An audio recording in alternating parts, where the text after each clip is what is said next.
మీ business ఏదైనా మీ ఊర్లో promotion చేయాలంటే అది సుమన్ టీవీతోనే సాధ్యం. ఇప్పుడే సంప్రదించండి. Welcome to Suman TV. Annamayya జిల్లా మదనపల్లి నియోజకవర్గం రామసముద్రం మండలంలో గెలుపోటముల పైన పబ్లిక్ ఒపీనియన్ అయితే తీసుకుందాం.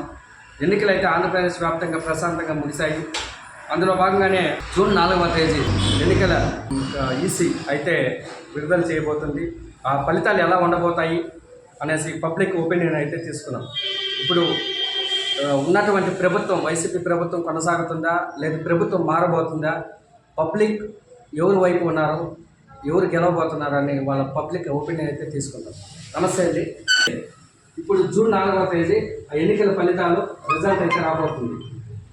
ఎవరు గెలుస్తారనుకుంటున్నావు? ఇప్పుడున్న జగన్మోహన్ రెడ్డి గెలుస్తారా లేకపోతే చంద్రబాబు నాయుడు గెలుస్తారనుకుంటున్నా? జగన్మోహన్ రెడ్డి గెలుస్తాడు. ఎందుకని? ఈ పథకాలు ప్రతి ఒక్క పథకము చెప్పను కూడా జగన్మోహన్ రెడ్డి పెట్టినాడు కాబట్టి నాకు కూడా మేము జనాలు బెంగళూరులో కూడా పిలిపించి ఓట్లు వేయించున్నాం. బాగుపడి మీ వాళ్ళకి, మా వాళ్ళకి బెంగళూరు బండ్లు పెట్టి కూడా పట్టుకొచ్చి వేయించున్నాం. మా ఇక్కడ ఓట్లు ఉండేవాళ్ళు మిగతా ఇంత బాధపడి చేసినాం కాబట్టి జగన్మోహన్ రెడ్డి వస్తాడు. ఇతరులు రాదు. ఎక్కడ రాదు అంటావా? ఈ బయట చెప్పిన పథకాలు కాక మళ్ళీ హెచ్చుకిస్తున్నాడు ఎవరు? జగన్మోహన్ రెడ్డి.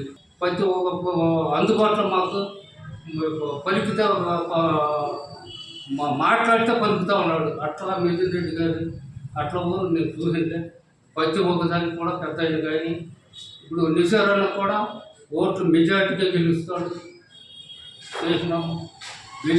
గెలపోయేది జగన్మోహన్ రెడ్డి. 2024లో ఫలితాలు ఎలాంటి విధంగా ఉన్నాయంటే ఆషామాషిగా లేదు. 50% మాత్రం ఉన్నాయి.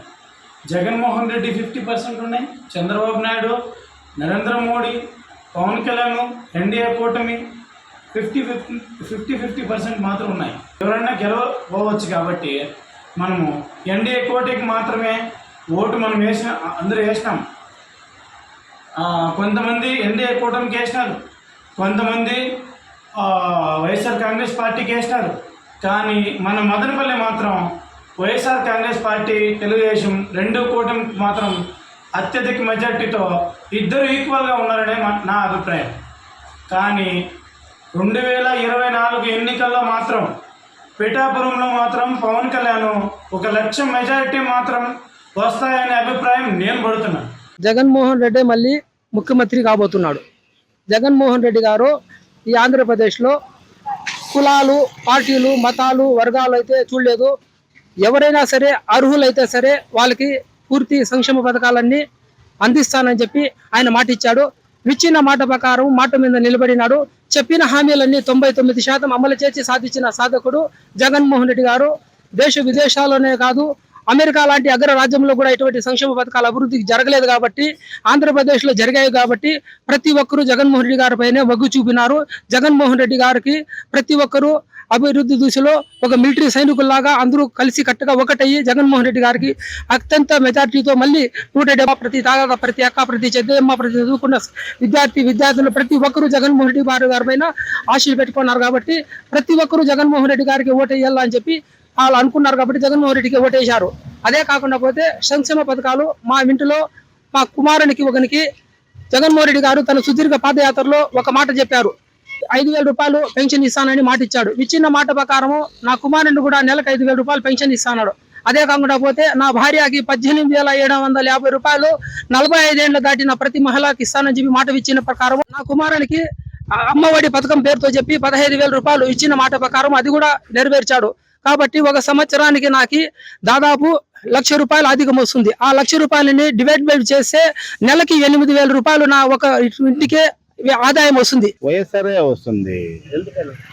ఎందుకన్నా సత్యం కార్యక్రమాలు దండిగా చేసినారు కాబట్టి వైఎస్ఆర్ వస్తుందని మాకు ఫుల్ నమ్మకం ఉందండి. అందులో ఇప్పుడు ప్రతిపక్షం నేత కూడా చంద్రబాబు నాయుడు కూడా దీనికన్నా ఇంకా భిన్నంగా ఇచ్చేది ఆయన నమ్మరండి ఎవరు.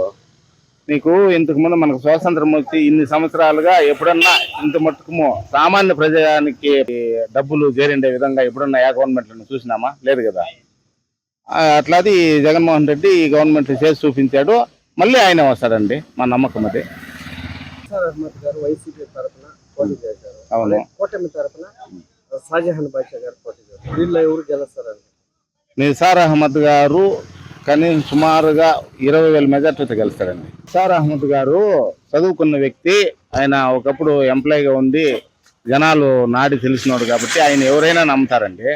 మంచి వ్యక్తిగతంగాను మంచివాడే, చదువుకున్నవాడు. అందువల్ల నిసార్ అహ్మద్ గారు గెలిచే అవకాశం చాలా ఎక్కువ ఉన్నది.